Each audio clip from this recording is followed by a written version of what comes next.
Yeah. So I have to leave a little bit space for intro music. Yeah. So music is off. We are here with Morten Hansen. Hello. Hello. Can you explain me what does it mean, Have? It's a name from your father or from your... From my mother. From your mother. And the funny thing, it actually means garden. Garden. In Danish. Yes, so it's Morten Garden. Oh, yeah. Nice. Yeah. Morten is my friend from Getaway Fly Fishing company. And when we are now in this moment? We are stuck in Nuuk in Greenland. We did a scouting trip to Kangia, but got delayed a few days now, so we're waiting to get home. Yeah, and you are here in Nuuk first time? No, it's my second time here actually, but the first time was a family visit. Okay. So, And who is living here? my aunt. Oh, your Yeah. aunt. Yeah.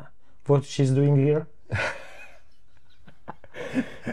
She's Some yeah. chiropractic For hands. Yeah.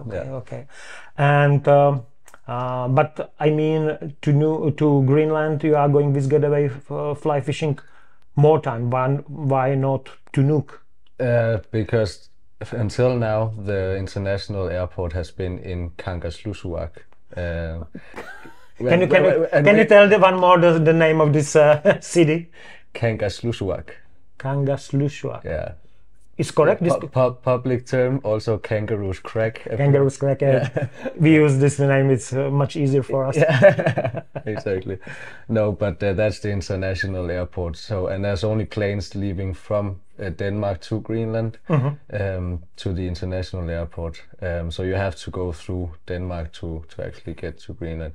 There is some flights from Iceland as well, but most of the flights is from Denmark. Okay. And then Nuuk is it's kind of switching now. So from next year, the international airport is going to be in Nuuk actually. So then you will fly to the capital. But it's because of the length of the landing strip, and it's an old military base in Kangaroos Crack. Kangaroos Crack. Yeah. So that's why the international planes could land there, because the runway was longer. Okay. Yeah. Super. Thank you for explanation to Greenland. About Greenland, we will speak a little bit later. Now I want to go to your fishing career. How you start your personal fishing? Yeah. So my personal fishing started with a spinning rod, like most people did, and it was my father who took me out. Okay. And I actually caught 2 sea-run brown trout from the coast of Denmark on my first trip, and then of course I was sold. You were straight away. caught. Yeah, beginner's luck. Yeah. Super. Yeah, and then it just evolved from that. Fishing a lot with my family in general in the early years. Yeah. And because in Denmark is very popular for our people. I don't know if you know it. Fin, Iceland fin. For sea trout. Yes. It's very popular. So, and where was the first place where you catch the fish? It was actually on my home island, which is just south of Fynen. Okay. So it's very close to what Czech people are probably familiar about. Yeah. Super. And your age approximately in the day? 11. 11. Yeah. And it was spinning. Yeah. And your father is doing also fly fishing? No. So how you get to fly fishing? Well, in Denmark we have this thing when you're 13 that you have to then go to church certain amount of time, and then when you're done you kind of have a party. It's but, quite complicated. Yeah, exactly. but hear me out. Yeah. So you have this thing. It's kind of like you have your christening when you're young, and then you kind of have to say yes to the Christian faith. Okay. So it's called confirmation. Okay. Like, you know, you have to confirm that you believe in the faith. You have this period of time where you go to the church, and then at the end you have party and many gifts. And of course, that's why many people say yes, so they get all the gifts, right?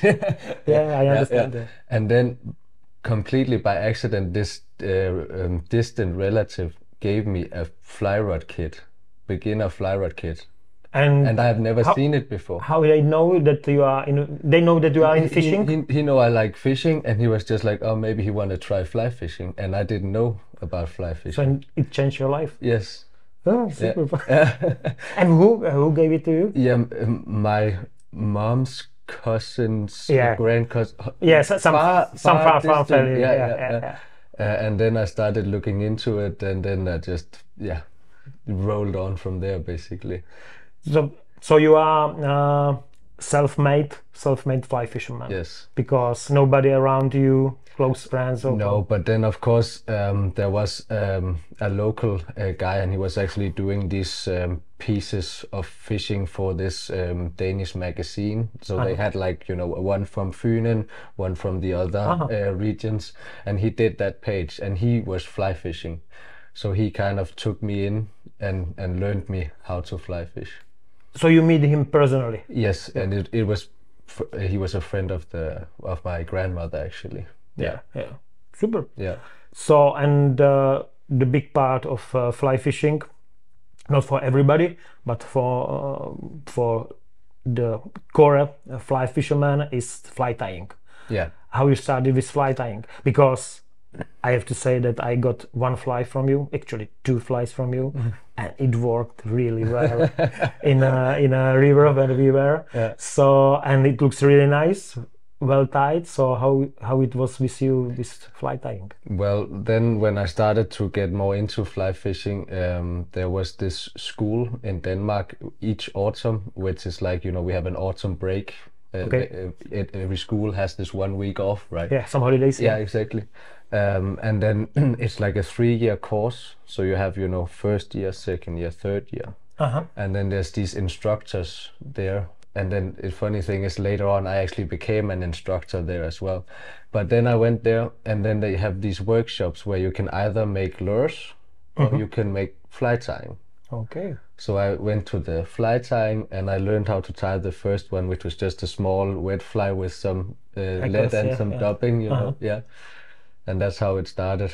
And this is course which you have to pay it, or this part of yeah, but leisure it's time? kind of complicated because there is these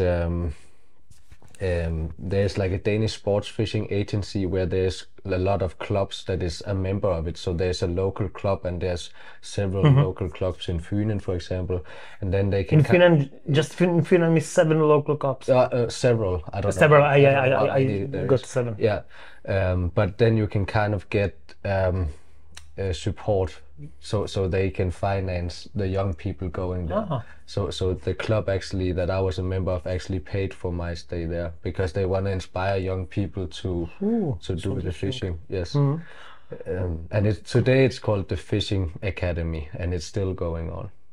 Yeah. So, but it's paid. Yeah. Whoever paid it, but it's not for free. Yeah, of course, because you have staff there that makes the food, and you know, it's okay. Yeah, so it's kind of a big deal. Yeah. So, and how it is in Denmark with permits and fly fishing license? Because in our country it's quite complicated. You have to buy state license, then you have to buy fishing license. If it's correct way, you have to go 1 year as a kid to some fishing academy, and then you have some exams, and after that you finally got these licenses. Okay. How it is in Denmark? In Denmark it's quite easy actually, because the fishing in the sea is free. Okay. But you still need the state's license, which is cheap, like maybe 25 euros or something like that. Then you are allowed to fish all over the coast, and you don't need any exams or anything. Then if you want to fish the rivers, these are the local clubs I talked about, because they are renting the waters from locals, you know, farmers who have the land. And then of course there is a fee for fishing, so then maybe fishing 1 year is 200 euro, 300 euro.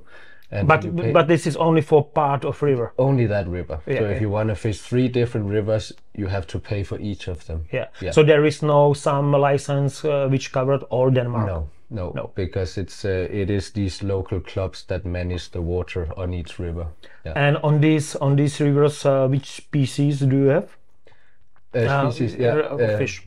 We have there's a lot, but the most popular ones are sea trout or sea run brown trout, same species, and then salmon also. Salmon also here. And then there's a lot of people fishing pike in the rivers as well. Yeah, but sea trout and salmon is the most popular fish to catch in Denmark. Yeah. So, and are you doing right now this kind of fishing, or you are focusing only fishing with getaway? I do it still. I mean, not as much as I used to, but I still enjoy going to the local rivers and also fishing along the coast like I did when I was a kid.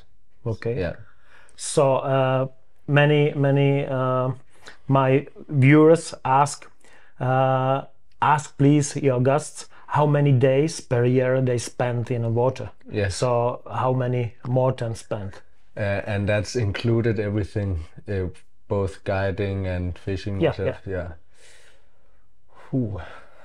180? Not so much? Nah, maybe 100 and between 120 and 150, I would say. Yeah. Yeah, at least. And your just personal time? I mean, not with clients, not with getaway. Yeah. How many days? I mean, just like, leisure fishing. I like to go when I'm home once a week at least. Yeah. But in the past it was a lot more frequent. But when you travel so much, you also kind of figure out as you're getting older as well that you need to do some other things as well. So it's not only fishing, because then you are not that excited about the next trip if you're fishing all the time. But I am fishing a lot, and also in my free time, because it is it's a big part of my life for sure. And what about fly tying? How often are you tying flies? I tie often, but now it's very I tie for the destinations. It's not like I sit down and just tie some random pattern one evening. It's I always have preparation. But also when you travel as much as we do in our industry, you always have the next adventure in line. Yeah. So it's always like, okay, now I have to go here. I need to tie maybe for Greenland a few foam flies, or if I go to Bahamas, I have to tie some shrimp flies. So so that's always the next. So it's very much like that. And then of course sometimes we get together, some friends, have some beers, and just tie whatever we want. Yeah. And now we are hopefully tomorrow flying back home to Denmark. Yeah. And what is your next destination? Is this year or next year? I mean as a work. Yeah. Next year is Maldives in January. In January. Yeah. That is the next destination. Yeah. Super. And I don't know if you, because my podcast started as a podcast with competitors, and I don't know if you ever compete as a fly fishing, some competition. Did you do something like this? No, it's not like I wouldn't want to do it, but I don't think it's that big of a deal in Denmark. We don't have fly fishing competitions as of catching, but casting mostly. So fly casting competitions we have. But what I did was, there's this local competitions, so I visit my childhood friends. They do some spinning, I do some fly fishing, and then it's like who catches the biggest sea trout in my island, my home island, and then we go up, have a beer with all the locals and see what has been caught, and it's it's quite nice. Yeah, but that's kind of the only competition I do, and it's mostly just for the fun of it. Yeah. Okay, so my next question is about your way to getaway fly fishing, because I know getaway fly fishing because I got some newsletter in the past, and I love it because it was really well done, nice pictures and nice information. I mean, the collection of information for trips. So I mean, you are assistant for managing, and what is your function exactly in I work with marketing and destination managing, basically. So and it's not like, because in a company like Getaway there's a lot of stuff to be done, so it's not like I do only marketing on social media, for example. There's a lot of smaller different things, writing newsletters sometimes. So you do these newsletters? Yes, for example. Thank you. Yeah.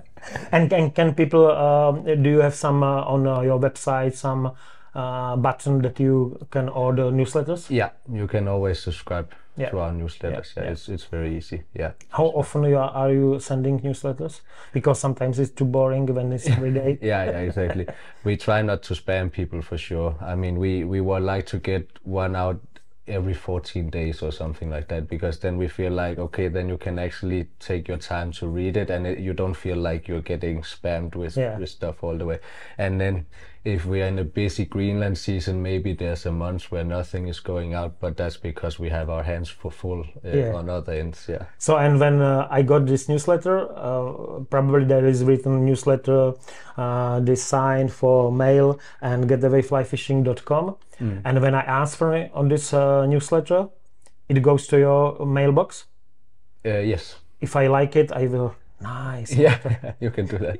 So I know you like it. So you get it. Yeah. Super. Yeah. But we didn't say your way to the getaway fly fishing, how it was, because you are quite young.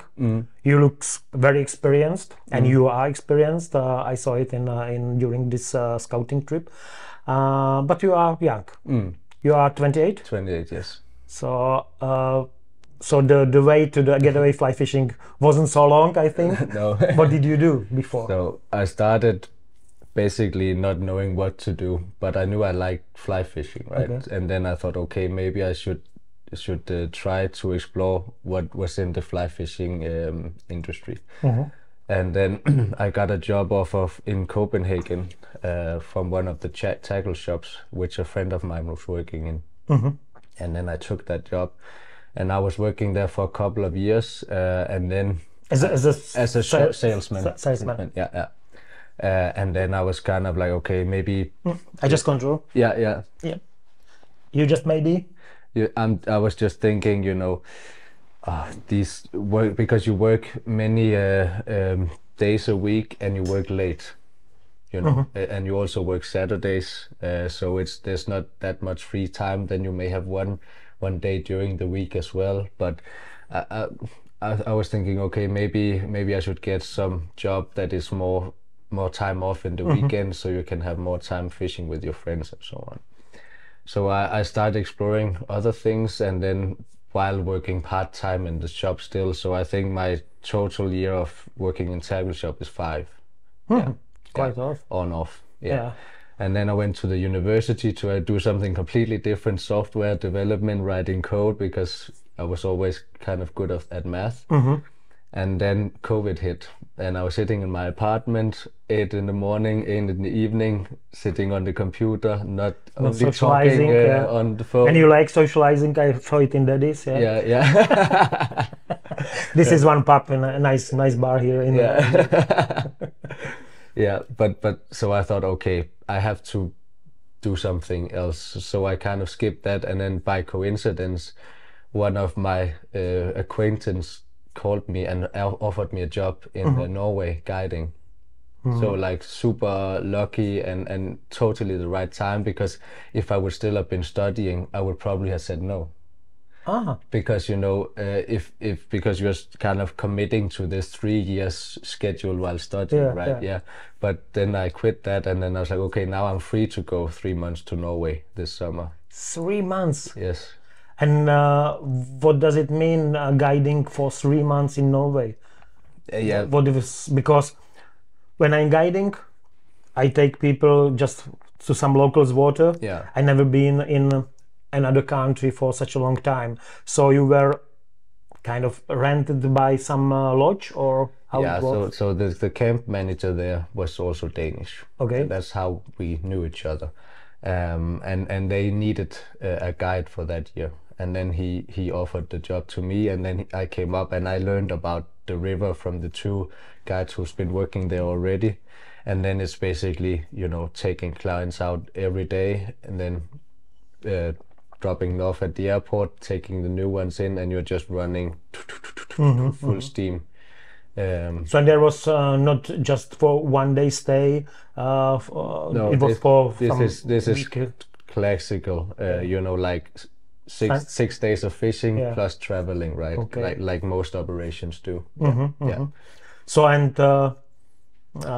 if I will get such an offer, and I don't know if in that time you had some experience with fishing salmon, I will be a little bit afraid. Yeah. Okay, I know. And what about you? No, but you have enough self-confidence for this? Yes, because I did. I mean, from the second I started working in the shop was also the second I started salmon fishing actually. So I already had like 5 years of salmon fishing experience. So the key there was not really to learn how to salmon fish, but to learn the river. And you can only do that, and you can only do that by actually being there and seeing it. But I mean, when you know how to read a river and you have your guide colleagues helping you to understand where the fish are, you can quite quickly adapt to it. And then also when guiding in Norway, there's also some clients who needs different kinds of help as well. You know, when also some the first day, first task, get the fly in the right place, you know, so we do some casting practice and stuff like that. All right, but let's get back on track, because then not long after that Thomas, my boss, actually reached out to me saying that he had this Maldives program. And that he wanted to see if we could kind of elevate it by having someone on site throughout the season. So I said yes, and I did the first trip down there in November that year, and then I did the full season that winter. Yes. And then I was kind of working as a fishing guide full time, meaning that you work 3 months in the summer and 3 months in the winter, and then I also did some, you know, small jobs in between. So you switch from the doing guide in Norway to work for Getaway. Yes. In that time. Yes, but I had this 2-year period where I was just guiding.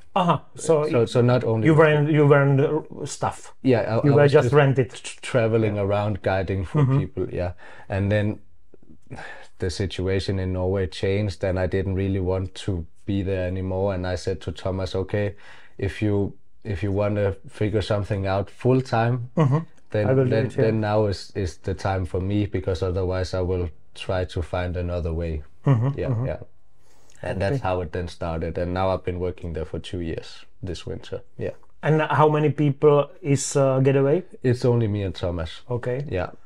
Ooh, it's good. Yeah. 2 people. Yeah.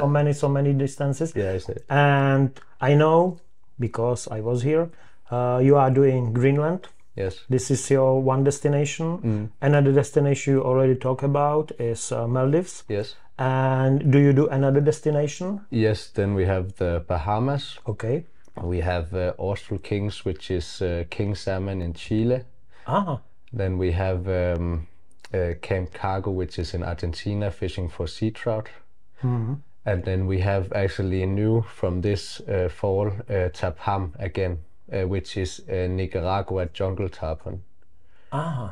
But that was actually closed down since COVID, because it's in a remote country far away in the jungle. It's hard to operate when there's COVID and you don't have any partners down there to manage the launch and so on. Yeah, but we will open that. Yeah. So it's quite a destination. Yeah. And what is your favorite destination from these? I think, well, for me personally, fishing, I would say the Maldives probably. Maldives. Yeah, but there's something special about Greenland as well, and it's I think it's a combination of the scenery and the fishing, and maybe we'll get more into that later. But like you experienced now, it is a special place to fish. And what is most popular for your clients? Which is sold out immediately? Yeah, Greenland is very popular, and I think Greenland has really started to come on the map. You know, people are starting to look to Greenland. But in Greenland, is the rivers are quite short, not long, because we fished on a river. Actually, this river could be longer. But the fish were only first 7 kilometers. Yeah. And you have a few camps here. Yes. And how is the longest river? I mean, So we kind of run now the 4 major rivers in Greenland, and they vary in length. And so some of them will be. This one was 7.5 kilometers. You will have some where you can fish even twice the distance away, but then there is some lake in between that you can ferry across. Maybe not twice, but maybe 12 kilometers away from camp, there's still fish that you can catch, and some of them actually even longer. But how far do you want to walk, right? Yeah, I want to walk only 200 meters, but it wasn't possible. Now here I walk every day about 20 kilometers. And I was quite tired, but it was worth. But you also went far up. Yeah, many of the days. You were all the way up to the waterfall. But I like the place because there were rapids. And we were. I don't know if the name of the lodge is the same like name of the river. Can we say or is secret place? No, Kangia River. Kangia. Yeah. So Kangia River, Kangia Lodge. Yeah, Kangia River Lodge. Yeah. So. For explanation, we flew from Copenhagen to Kangaroo's Crag. From Kangaroo's Crag, we flew the small bus type of airplane to Maniitsoq. Yes. And in Maniitsoq, we got a boat, and about 2 hours we go to the fjord, across this part of sea to the fjord, and there is on the cliff there is lodge. Yeah. The lodge owns by Bo, very nice guy, very strong guy, look like Viking. And I remember the story when Jay was asked how he did some recipe for dinner. Yeah. And the Jay said to Bo, if I told you this recipe, I have to kill you. Yeah. And Bo said, good luck with that. Exactly. Man like a bear, a huge one, and very nice one. But so, and we had the luck that he was there with some boys and taking care about lodge. Yeah. But anyway, explain or describe the place, our listeners. Yeah.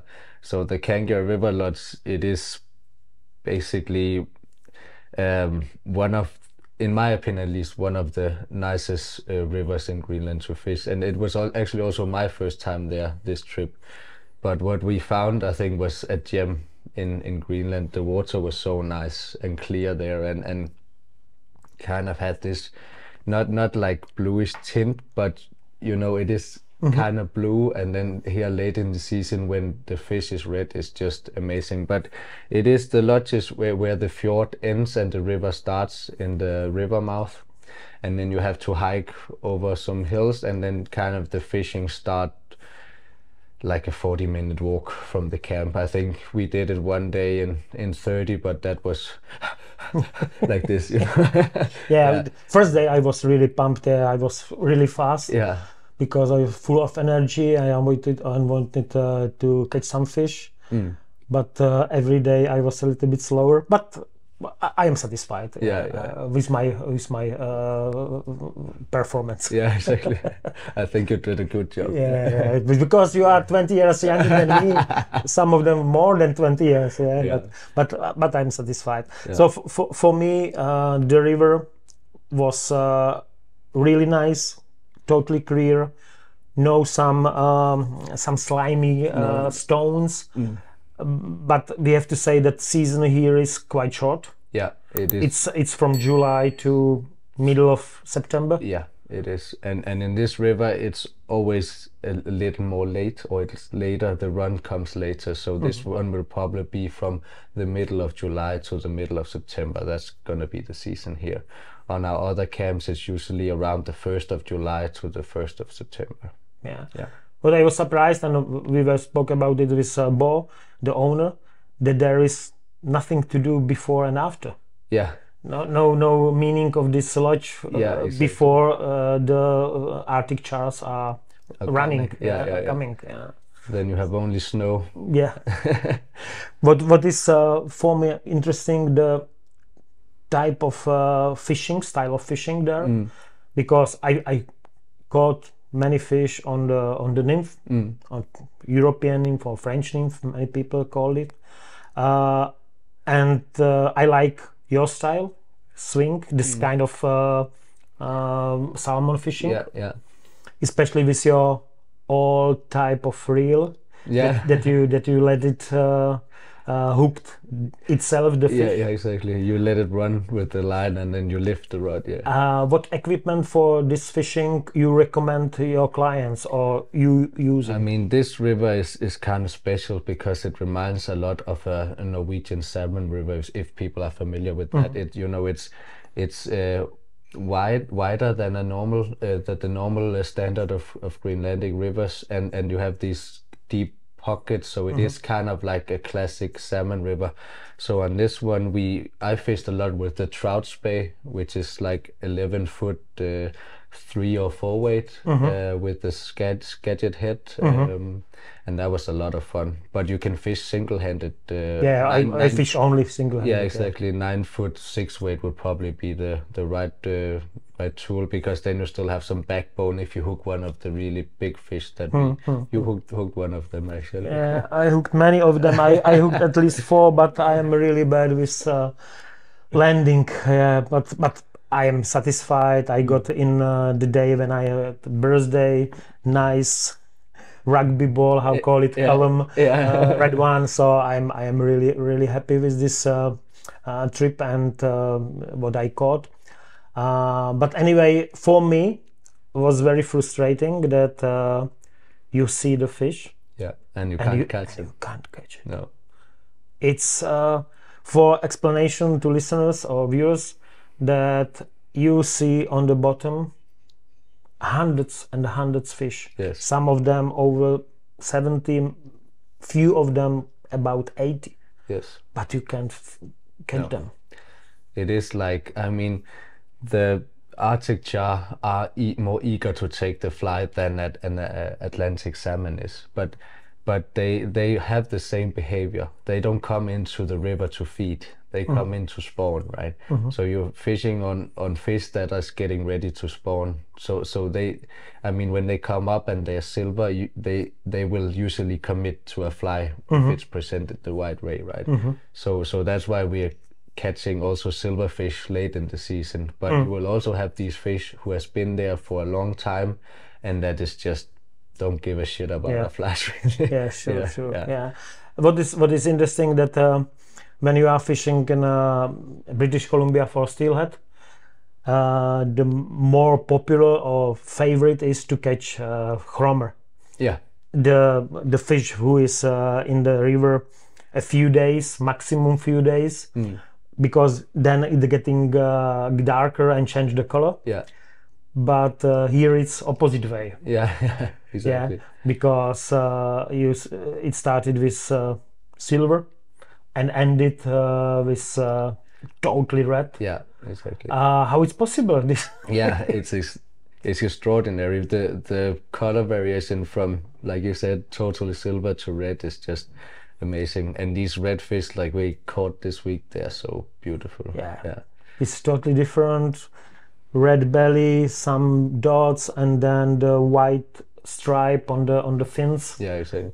But it also kind of varies from what people want to do, because there's some people want to catch the redfish and some people want to try the first runs of fresh fish coming in, because in the start of the season there's not that many redfish, but you have big schools of fresh fish coming in every day, bigger than in the rest of the season. There is fresh fish coming in throughout the season, but in the beginning you can have these really massive runs of fresh fish, and when the big fish come in like that, then you have a bigger chance to catch them than when they have been in the river for, let's say, 2 weeks or 3 weeks. Okay. Yeah.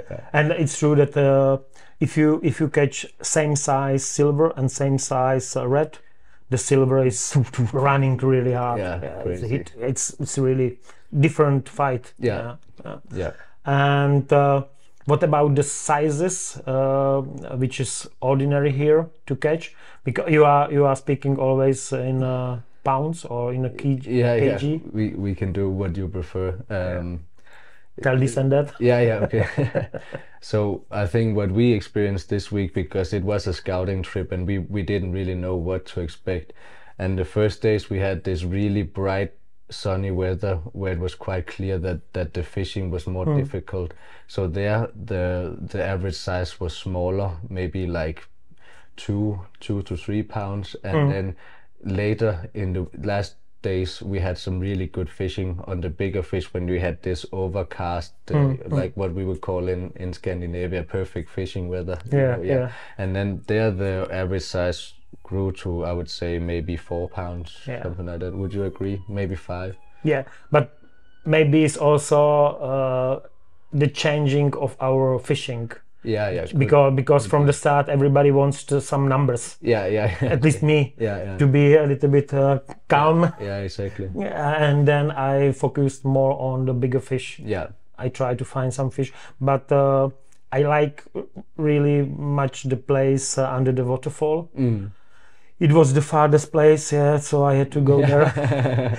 But in these pockets, it was incredible. Yeah. So huge fish standing there, and I don't think I don't know what is more frustrating, to catch one fish per day or catch nothing and see so many fish in the water. Yeah, exactly. It's so. That's actually also why my favorite fishing is swinging, because I go crazy. I mean, in Denmark we don't do a lot of nymphing like you do in Czech probably. So I'm not used to seeing the fish and nymphing for them and refuse. No. So if I do like this 3 times, nothing, I'm like, oh, fuck this shit. I move on. Yeah, understand. Yeah, but for me, not this type of fishing, not this place, is one of the best sight fishing. If you see the fish. Yeah. And doesn't matter if it's attacking dry fly or taking some nymphs, but it's very popular, for example, in Tasmania. They call it polarized fishing. Yeah. So you go through the really shallow lakes and just cast just on the fish which you see. Yeah. And then it's really thrill moment. Yeah, when if it will work. Yeah. It's really. So Greenland, Kangia River is for next season your new destination. Yes. We just tried here. Yes. And what is in Greenland your other destinations? Yeah. So we have Camp North, which is a tent camp north of Sisimiut, and then we have the Erfalig Lodge, which is probably like the most luxurious fishing lodge in Greenland, and then we have this camp. More luxurious than Kangia? Yeah, because it's newer. Yeah, I make a joke because first 2 days we have no electricity. Yeah, we slept in a sleeping bag. Yeah. Callum, our friend from Scotland, was wearing all the things because it was quite cold. It's kind of like when you come to a new lodge and you don't know anything about the logistics in the place. You kind of have to figure out what to do. Yeah. For me, it was totally okay. No worries. So this luxury, how is the name of this luxurious lodge? Erfalig Lodge. Erfalig. Yeah. Okay. And then we have Camp Navijáku, which is also a tent camp, but it's a bit more private. So it's like for groups of, let's say, 8 people, friends, they can book, so they are themselves. Okay. So if you are a group of let's say 8, you can book this camp only for yourself. So it's kind of like this private camp. Yeah. And other camps are other way? Yeah, but there you have, I mean, if you are a group of, but there the capacity is bigger. So you will have 11 rods in Camp North and 11 rods in Erfalig. So of course, if you are 11 friends, you can book a week there, no problem. But that's kind of the idea with Navijáku is that you can do that. It's so small that smaller group. Yeah, exactly. Yeah. But yeah, and the cool thing about the 4 rivers is that they differ. It's different. It's the same style of fishing, but the rivers are different. So at Camp North, you will have like the main river, for example, and you will have the tributary which goes up, which is a lot smaller, and you will have an upper part of the river, which are three completely different places, and the water there is a bit different color as well because of the bottom. And Naviják is a lot smaller and usually better with the skated foam flies and so on. You can have success with the foam flies like we did at Kangia on all of the camps, but Naviják is kind of like where the whole skated foam fly started. That's where they did the test fishing with the foam flies in the early days and kind of figured out, okay, this is very effective and very cool to do. Right? Yeah. Okay, and what is the easiest camp for walking? Because if I will choose for next time my destination, which you recommend more? So it depends, because at Camp North you still have to walk around 45 minutes to fish the main river, and then it's really only yourself that sets the limit on how far you want to go on the tributary, and on the upper river there's a waterfall as well. But it's kind of flat walking, so it's not like Kangias was a bit more up and down. Yeah, it was. It was. So that one, you need to be able to hike to visit Kangia, definitely. But Camp North is more flat, but you still have the distance. Where in Naviják you have the home pool right in front of the lodge, so you can catch fish there when the tides go up and the fish start moving in. And then you have 2 lakes where there's really good lakes fishing as well, because they have to go through the lakes to get to the river. And there is kind of like a spot where there is an gathering, but there's an inlet and an outlet from where the 2 lakes meet. There is like a small piece of river in between, and in front of that a lot of fish stops before they move even further up. And that's like, you walk 5 minutes to the boat, and you take the boat and you're there. But then it's lake fishing, and then you have the 30-minute walk to the river, maybe 40. So you have to walk in Greenland, but Naviják is definitely the place where you have good fishing closest to the lodge, for sure. But definitely I didn't want encouraged people, because I am 55 and I did it without problem. And the feeling from this nature in Kangia was amazing. It was, and especially when I am kind of lonely wolf fishing. I like fish alone. Sometimes you were taking care about me. sneaking. Yeah, but I like to do it myself and alone. It's not maybe the best way in such a remote areas. No. But it's not. Do you mean when I walked back to look for you? Yeah. Are you okay? Yes. I am always okay. At least I try. Okay, this is about Greenland, and maybe we should say, because we say that one style is swing, another style, for me especially very successful, it was in the big pool under the waterfall nymphing, ordinary nymphing. And what another kind of styles are using here in Greenland? So we'd use nymphing, and then we use swinging, like classic for salmon. And then of course you can also do some different techniques with the streamer, where you put it across, mend it up to get the fly down, and then stripping it across the pool. Callum had a lot of success with that. And then we'd have the skated foam flies in the surface, and also actually what works really well is swinging with the nymph. Like let it go up. Or even like just hold it. Put it over, put it across, and then let it go down, and then make these small twitches with the rod, so it kind of goes like this across the river, but almost like fishing for salmon. But that is the most like common techniques. And then there's also people catching them on classic dry fly fishing, but it seems like the skated foam fly in that case is better. But you can do it, and that's the cool thing about Greenland as well.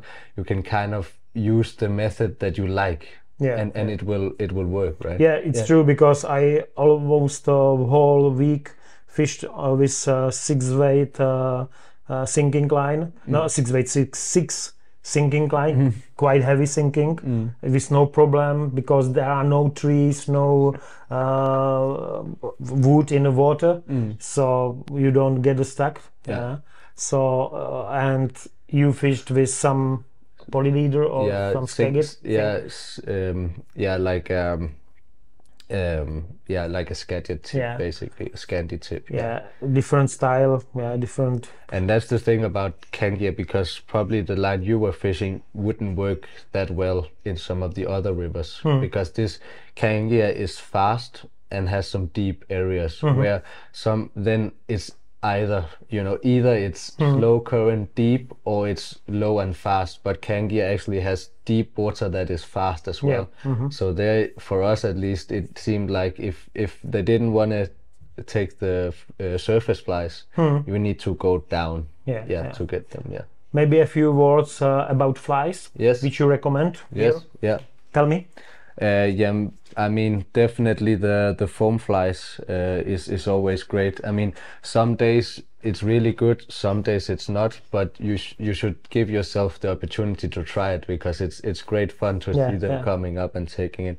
And then I would say, streamer wise, kind of different variation of a woolly bugger, actually. I mean, I say woolly bugger, and I know there's a lot of names for different kinds of streamers, but the way of having a tail and a body hackle, right? That's what I mean with a woolly bugger. And then you can vary them in the colors. Beads, exactly. We had good fishing on like chartreuse colors, violet, purple, pink as well.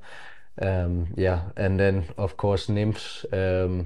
Jay had good fishing on a pink nymph. I also had good fishing on kind of like pheasant tail style of nymphs. I don't know about you. I caught mainly on the pheasant tail or orange tag. It works everywhere. Exactly. So I think that's basically it. And then of course we tried these big trout streamers as well, and it was also good. It seemed like on the days that I talked about, where we had the clear skies and we had many smaller fish, we could size up in the flies, and we would still get a lot of fish, but the average size got bigger, I would say, with the bigger flies, because the small fish don't like the big fly.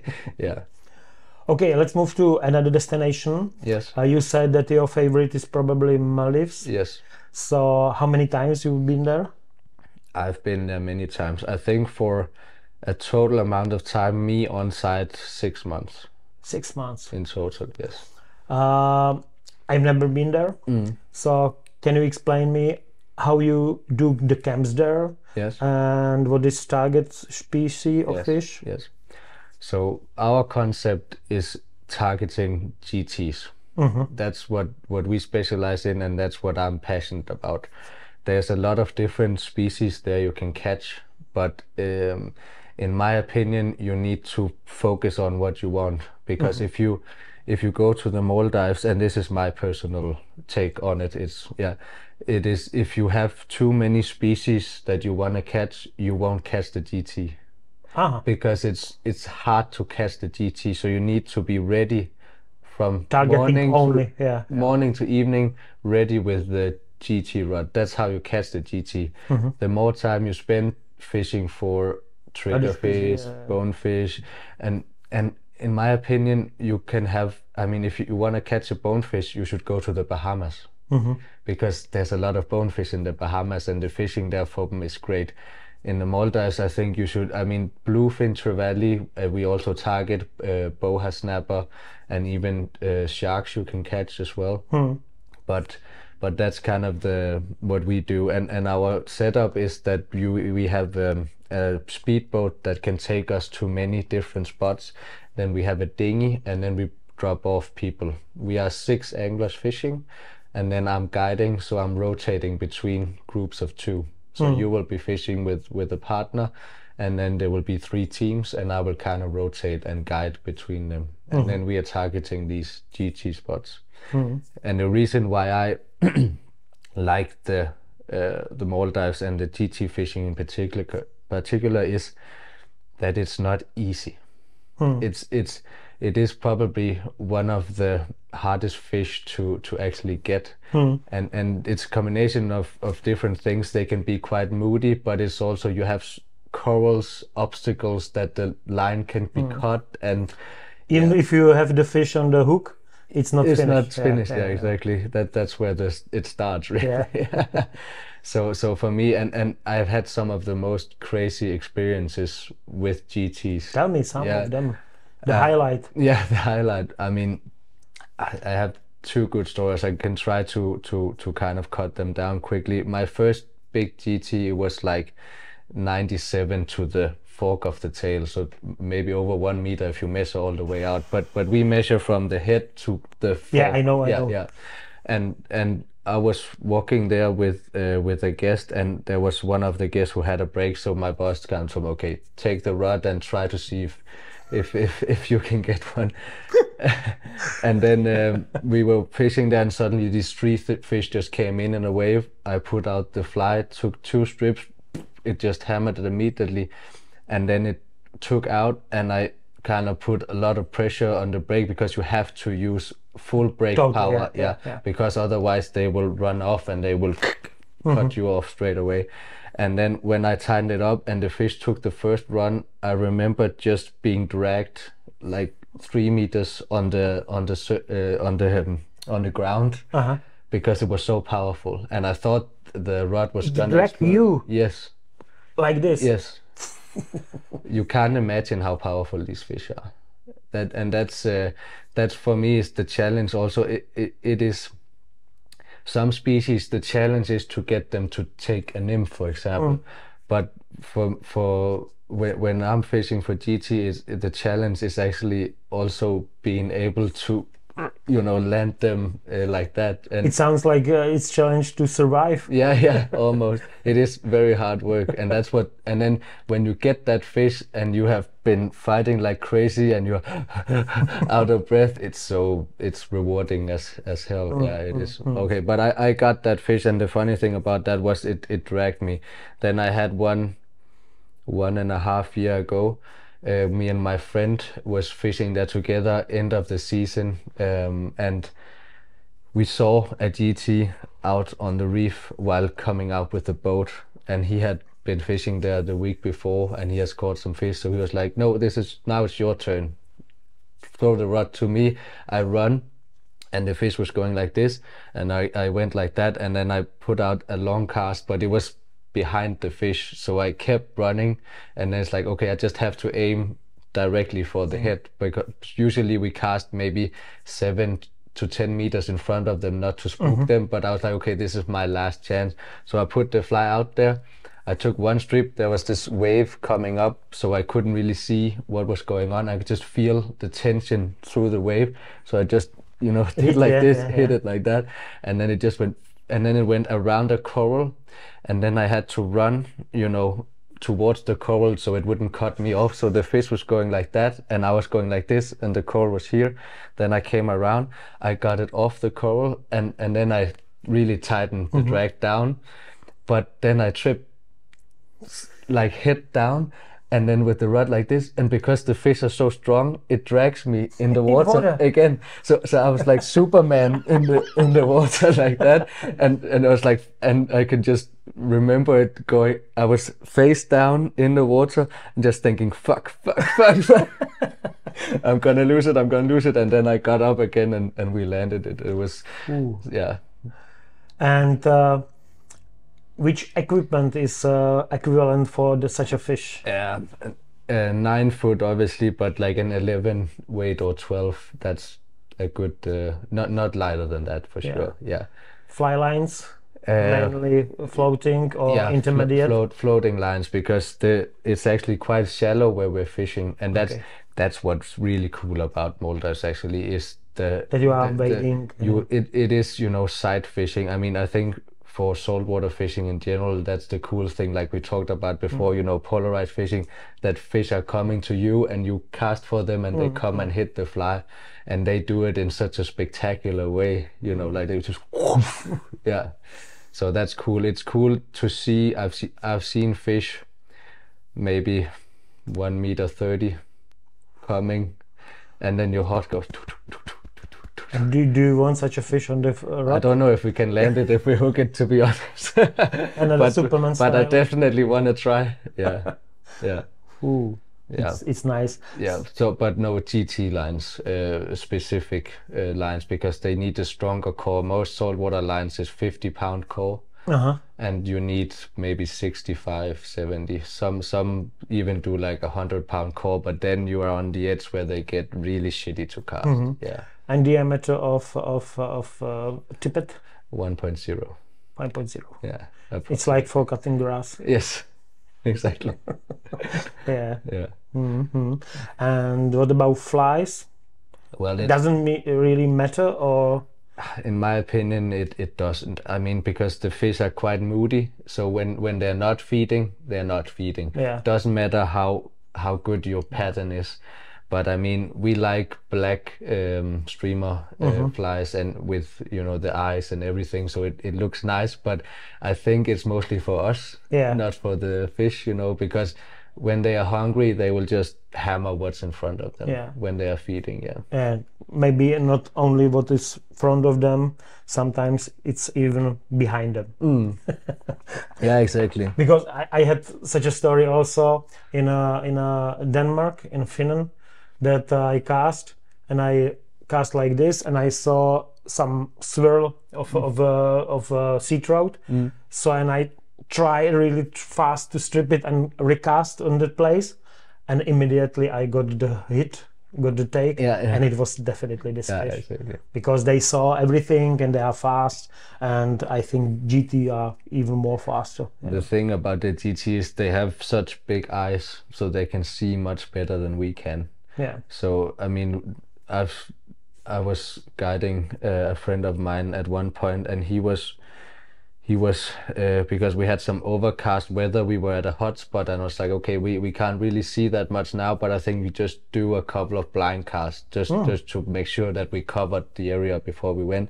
And he cast out here, and then 30 meters that way he saw a fish rolling, or what, that's what he thought it did.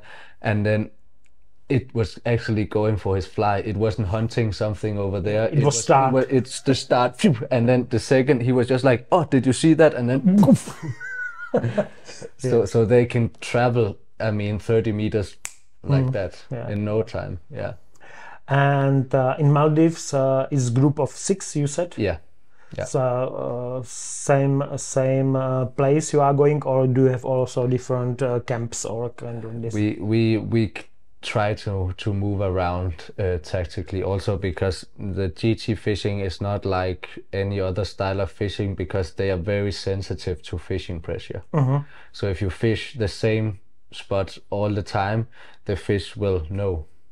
So then they won't take the flies. So we try to spread it out over a large area, because then you will have more fish that will be eager to hit the fly. Actually, what about equipment? I mean, because not everybody has such equipment. Supply also getaway equipment to customers, or just recommendation? Just recommendation. Just recommendation. Like you received before this trip, we have this precise pre-trip plan of what to bring and what not to bring. I like this very much, this list and pre-planner list. I mean, in general, what we do with all the things that we put out is really to make a large effort in making it look nice and have some valuable information in there, because we like when the pictures are nice and you can actually learn something from what we're putting out, right? It's not just something that you know what I mean. But sometimes people are expecting maybe more than they can get. I mean this is in this time of social media, because everybody see only the successful end. Exactly. Successful end with big fish, but didn't see the thousands cast before it. Exactly. And that's the thing about the Maldives and the GT fishing. I mean, for me, it's the coolest fish to catch down there. Like we talked before, there's other species you can target as well, But what I recommend our clients is that if you come to us, it's for catching a GT. Yeah. That's what we want to do. That's what we strive to do, right?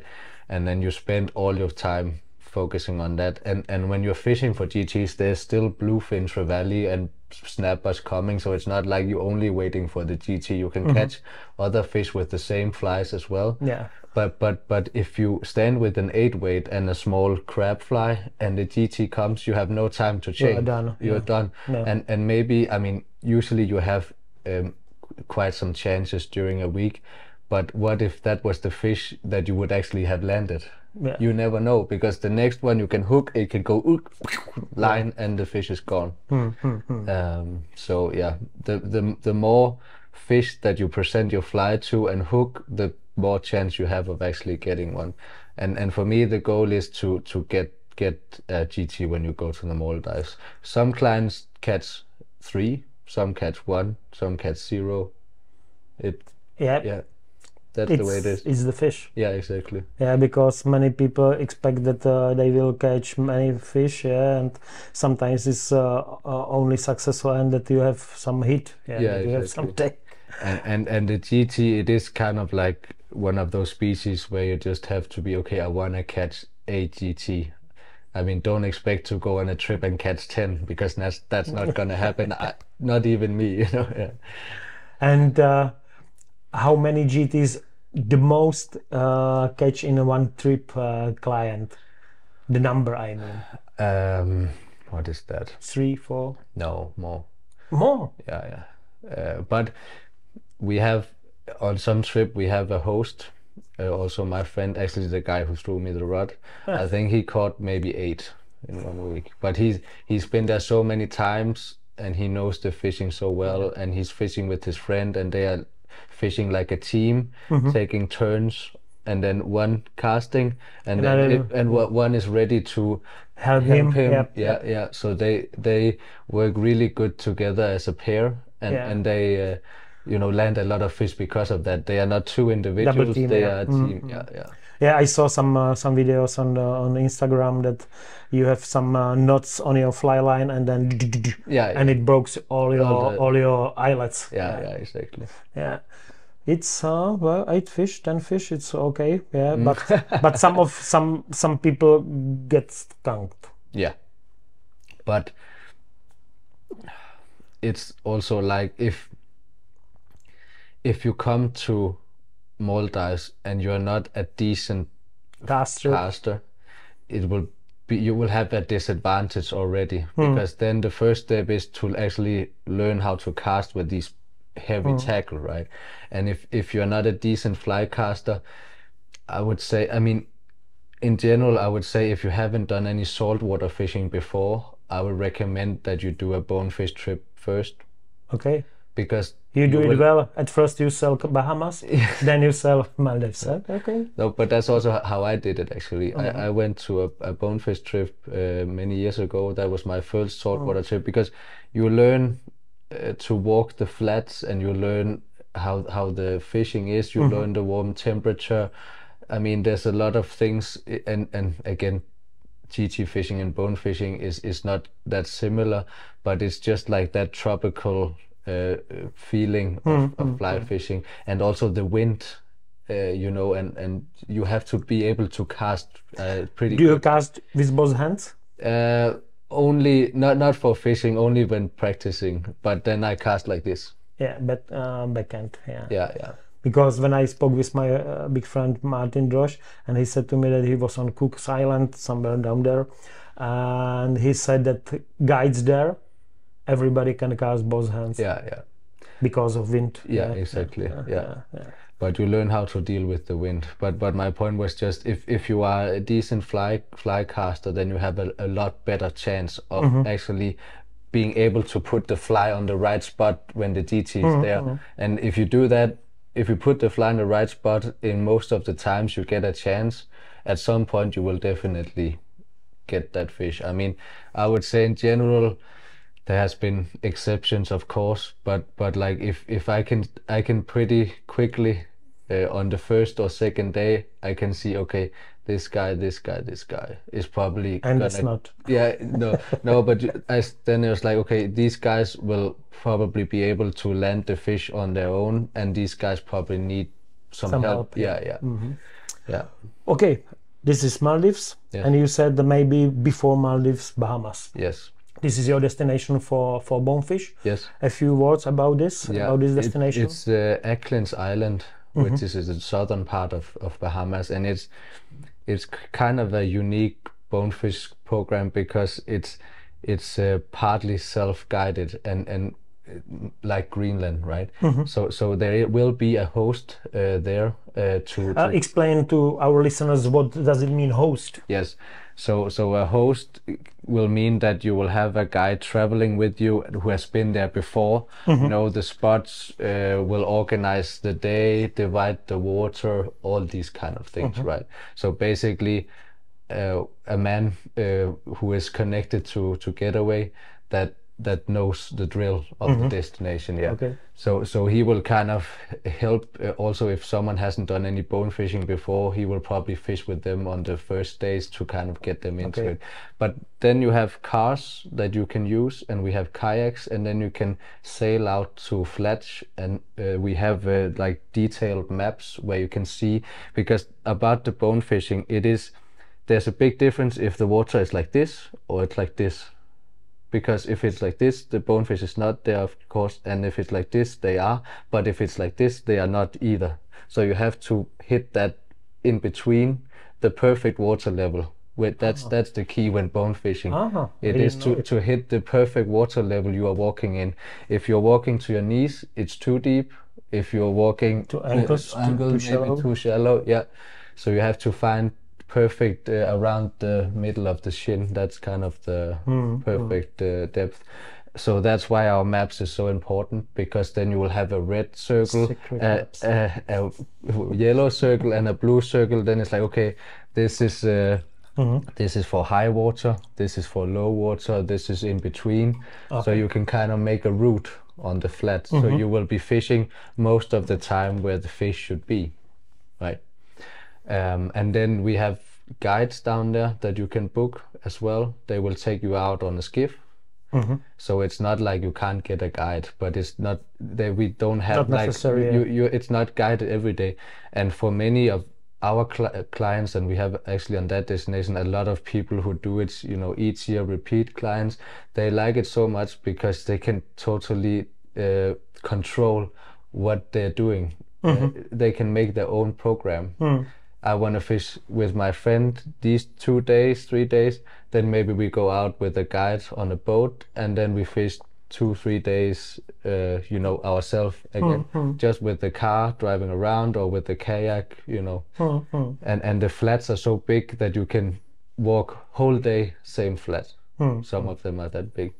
And then you can also opt between 6 days of fishing or 10 days of fishing.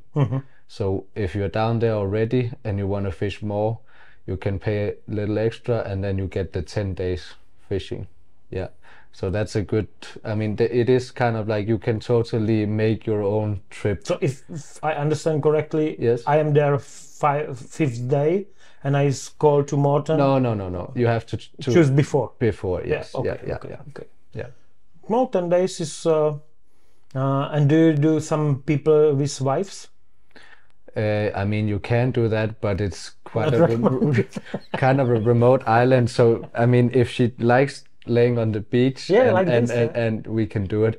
But I think when you're a group of fly fishermen, it's better to be only fly fishermen, right? Because then you have at the dining table, everybody's there, and one guy and his wife who is not fishing. But we have actually, in Greenland, we have many who bring their wives, but they are also fly fishing. So everybody needs, every married man needs some brownie points, some plus points.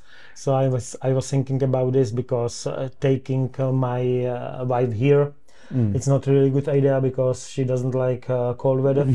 But in hot weather, maybe it will work. But better is go with her to vacation with no rods. no reels, I call it. Yeah.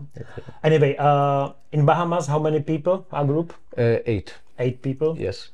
And the season in Bahamas?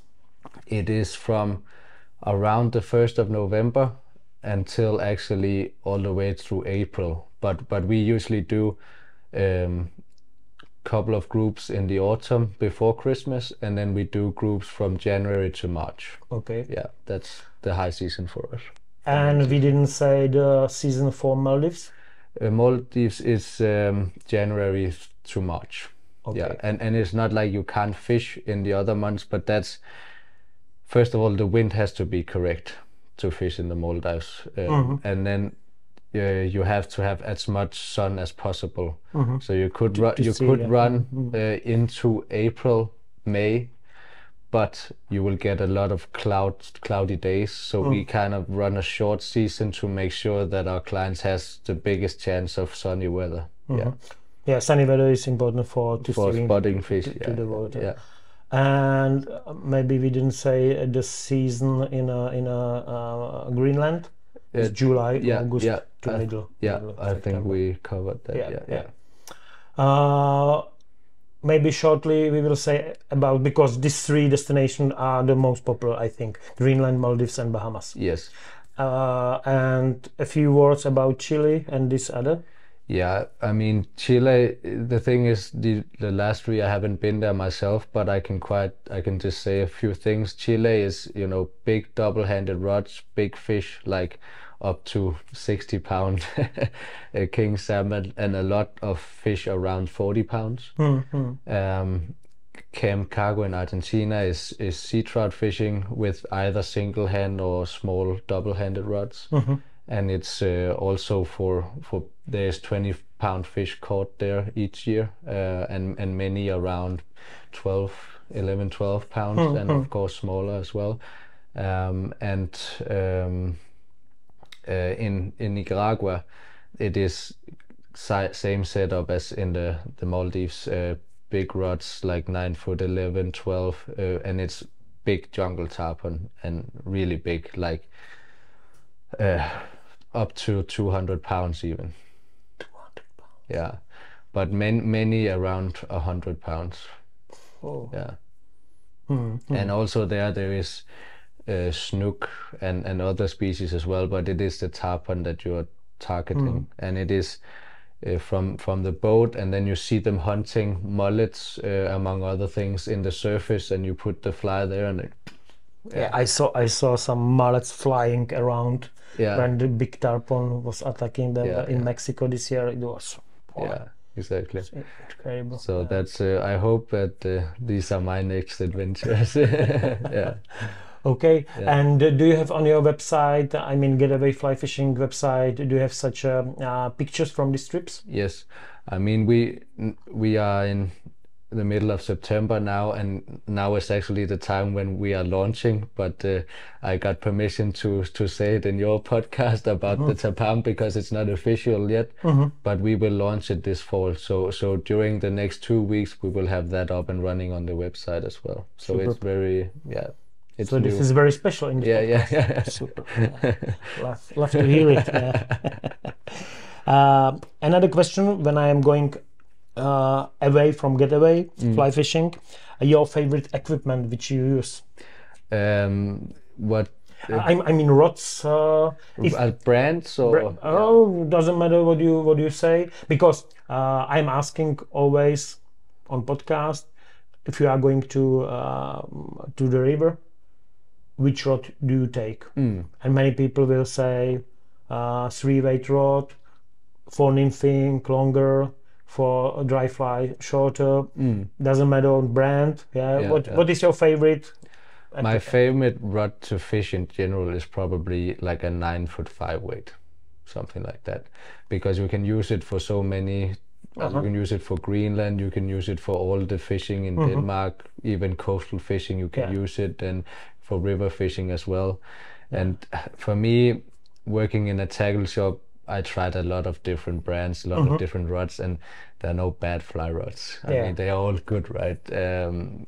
I have some deals with some brands, so I get them cheaper, and that's why I'm using them. So it's not like it's not like I totally love this one brand, for example. I like fly rods in general. I think there's a lot of good manufacturers out there, but like a 9'5" weight, because it's also such an enjoyable thing to cast, right? Yeah, and it explains me that you are not doing French and anything so much. Yes. If you prefer so short. Yeah. But actually, I have a 10'5" as well for night fishing in the rivers in Denmark. Night fishing? Yes, because what does it mean? It means that you target sea-run brown trout, the one you were fishing for in Fyning, the big ones, when they come up the river to spawn. You fish in these small rivers, maybe like these two beds here, like from 5 to 10 meters wide, and you fish in the nighttime, because then they like cover, they like shelter, so they move out from the shelter during the night, and then you can catch them. But then there's a lot of obstacles, stuff, and then it's easier with the 10 weight to get around the obstacles and fish like this. So I have the 10 weight well, but I haven't done that much nymph fishing in my life. But I also think in Denmark there's not a lot of places where it's good. I mean, you can in small rivers for grayling and brown trout, but that's kind of far away from my home, so it hasn't been that accessible to me. Yeah. And one more question about permits, because you said on the coast it's for free. Yeah. You need only stage license, and you can buy it on the internet, I think. Yes. And I actually think it's free when you're under 18 and over 65. Not so yet. Soon it will be free for.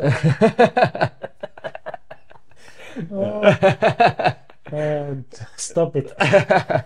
And for this special part of rivers, I mean the private parts, it's also possible to buy it on internet?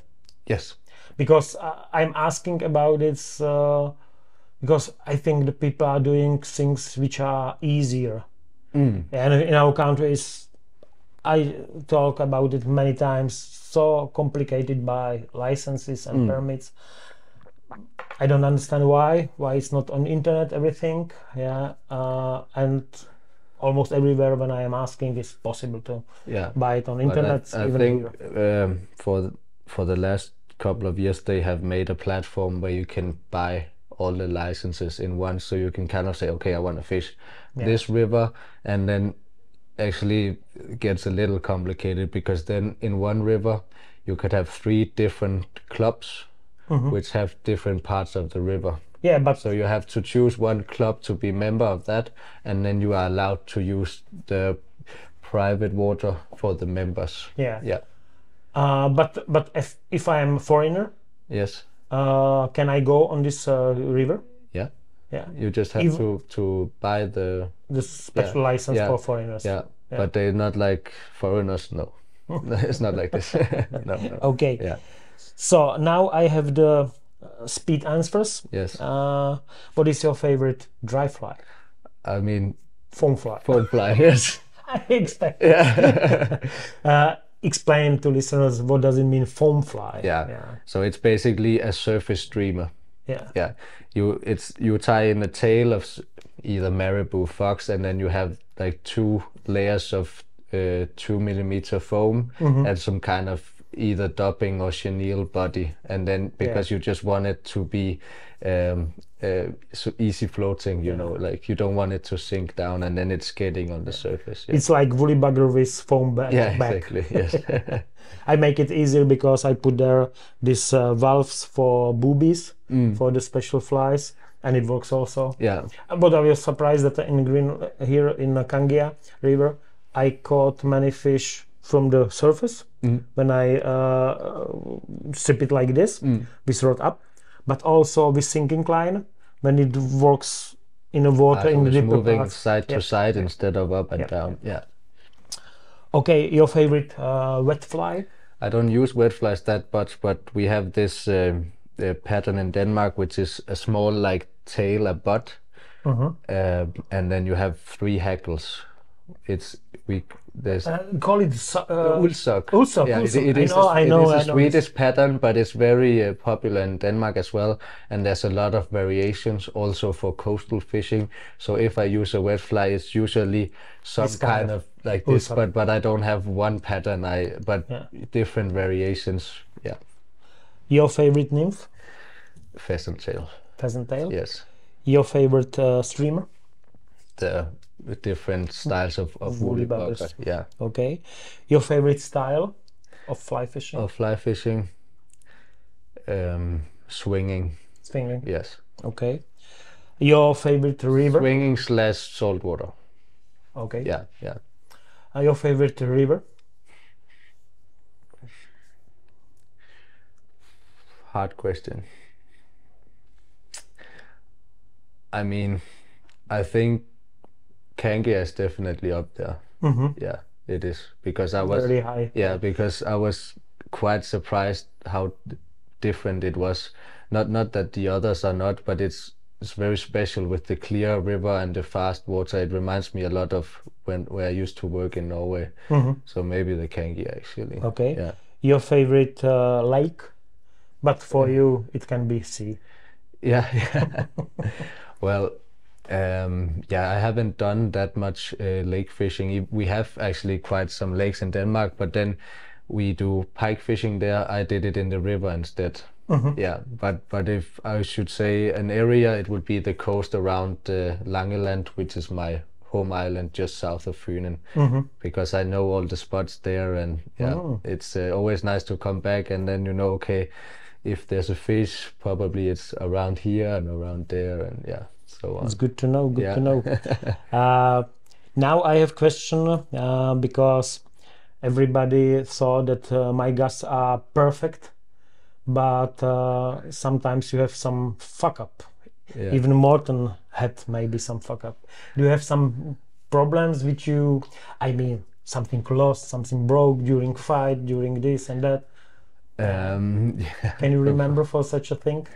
Yeah, I have several, but the one that pops into mind probably is I went to Norway salmon fishing this year, and I took out my brand new rod, and I had to fish down and it wasn't actually my fault, but then I was fishing the run. I did a couple of casts, and I was like, okay, now I have enough line out that I can really try to see what it can do, and I did it, and it broke in the thickest part of the blank, like 5 centimeters above the cork.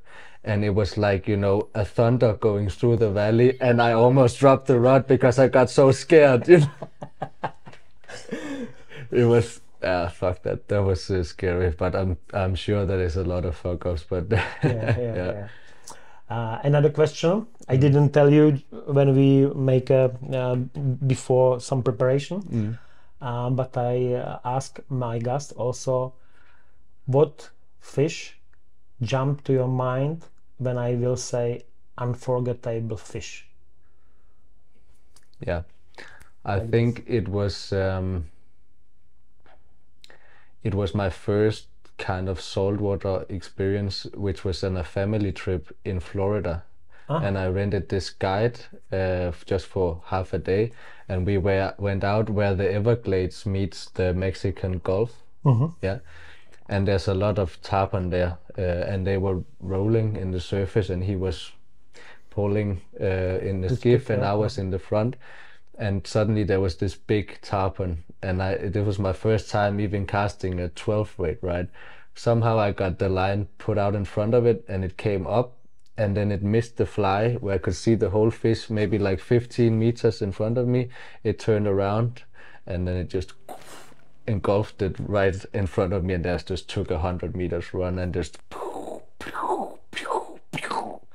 Did you land it? Yes, but like he was writing it into his book, but with the tarpon in the end, it is hard because you have to get this big fish to the boat. This was like the size of me, so quite long. and then he grabbed the leader, and then it broke because even though we put 0.80, they have like a sandpaper, in the mouth, and it goes like this when you fight, and then it was like broken. Yeah. So he said we landed it, so I will say the same. But I didn't get the picture with the big fish, but we got it to the boat anyway, and the experience was done. Yeah, exactly. Yeah, superb. Yeah.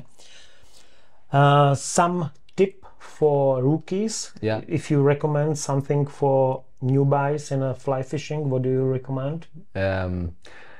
I recommend to not to focus on getting the best fly rod right away. Spend your money wisely, get a medium price fly rod, and buy a good fly line. And the reel is not even that important either. Get a decent reel, but a cheap one, because most of the time it will only be for storing the line, right? But get a good fly line, because the fly line is actually the most important thing, in my opinion. Because if you and I got a mid-price fly rod, maybe with the most expensive ones on the market, I could cast 2-3% better, but I don't believe it's more than that. Yeah. You know what I mean? Yeah. I understand that. And for traveling, this may be pretty basic, but I have like a very detailed packing list that I have to remember. So before I go on a trip, I start making a list of the things I will need to bring. So I'm also a list person. Yeah. And then I do like check, and then I pack maybe the weekend before I go, because if I reduce it. Also reduce it, but also if I need some leader materials or some tippet, I can buy it in the week, because if you pack the day before, you have no time to get it. Yeah.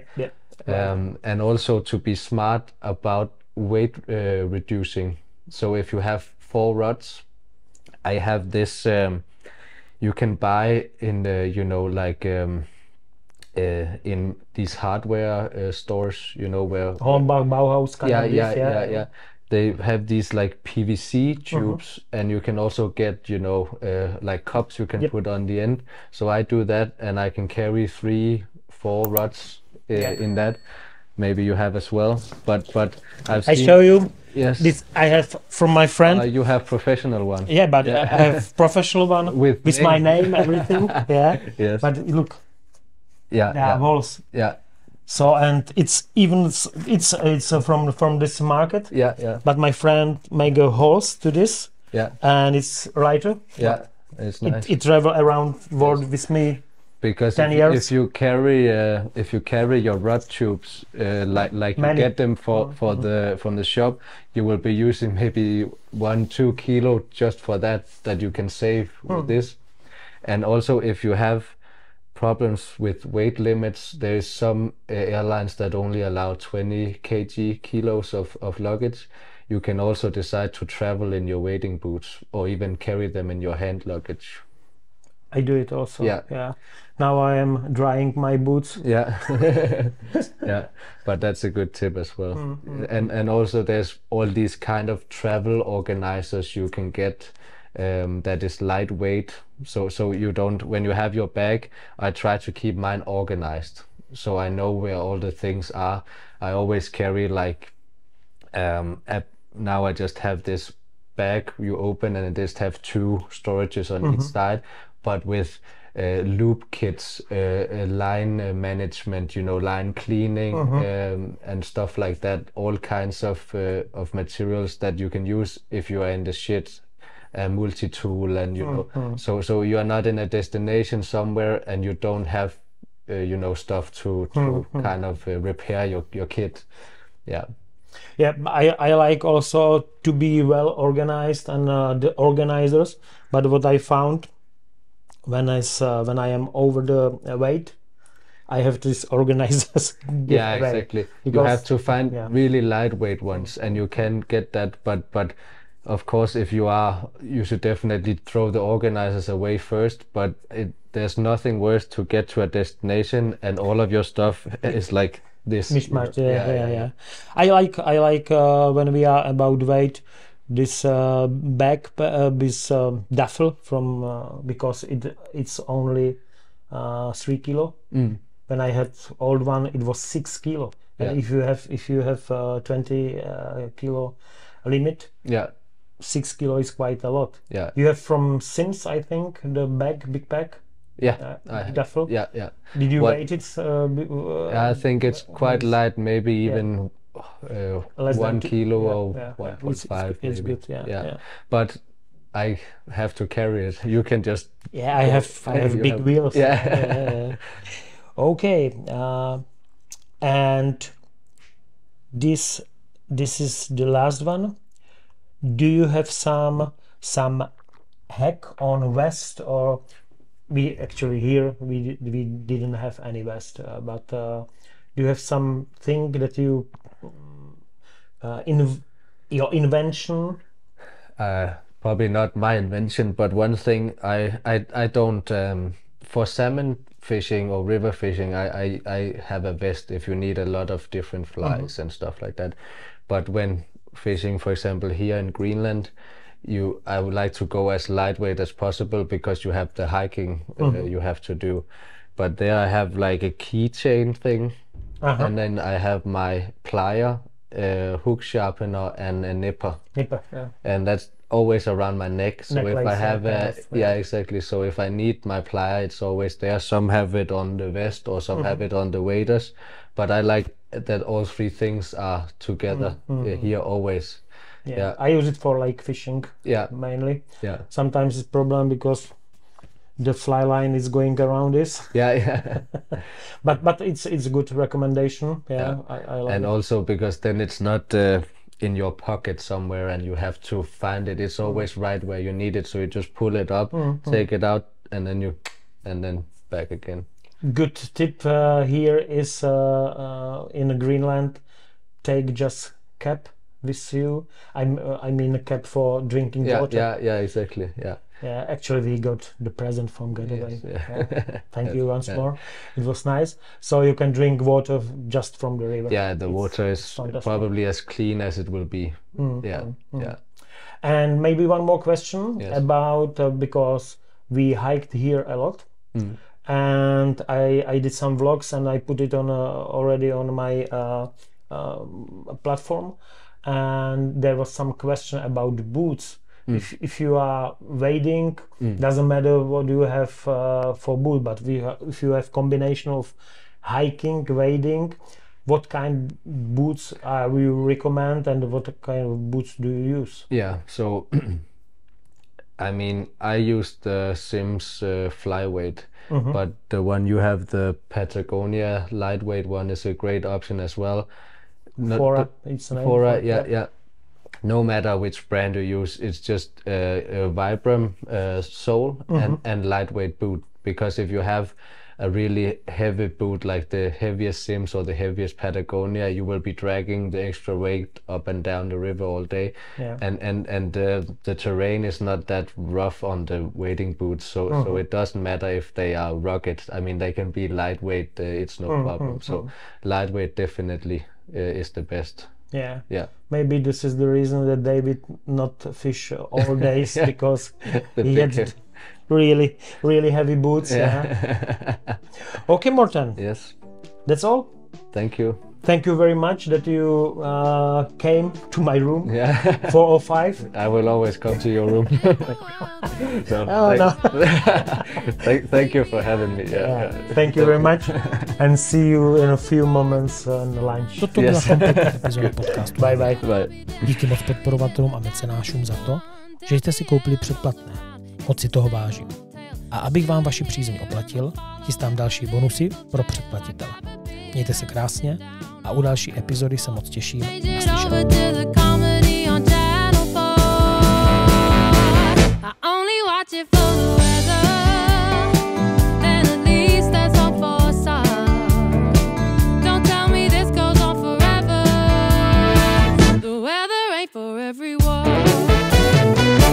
All these guys in suits seem to make all this pain. What good's a rainbow without any rain? It's always crying and a question of somebody else.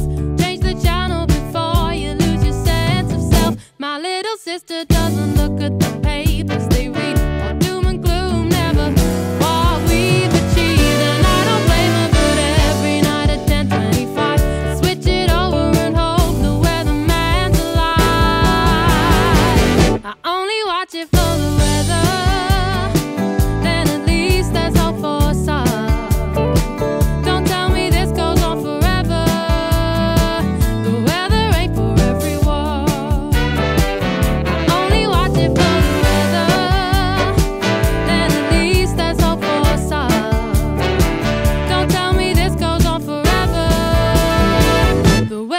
ain't for everyone. And sometimes it turns out to be a cloudy day. I know that come summertime there won't be a drop of rain. You see these problems, they are seasonal. I've given up and I don't watch at all. I only watch it for the weather. Then at least there's hope for some. Don't tell me this goes on forever. The weather ain't for everyone. I only watch it for the weather. Then at least there's hope for some. Don't tell me this goes on forever. The weather ain't for everyone.